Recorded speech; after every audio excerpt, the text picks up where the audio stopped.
Hello everyone, welcome back to Spararia YouTube channel. Alright guys, so yeah, in this video I would like to share you a tutorial on how to add screen record feature on the control center on Poco C71.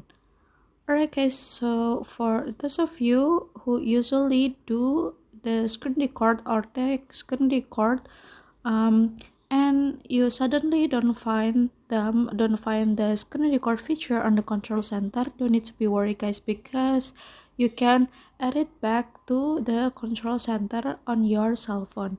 And how to do that is very easy. So yeah, without any further ado, now let's get started to the tutorial. Alright guys, so yeah, the first thing first that you have to do is, of course, now you can swipe down to go to control center on your cell phone.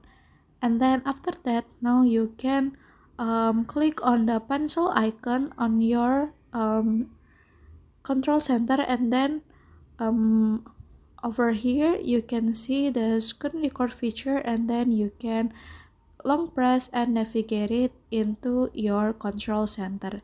And then so yeah, here's your screen record is already displayed on the control center, and here's the tutorial. And then thank you so much for watching.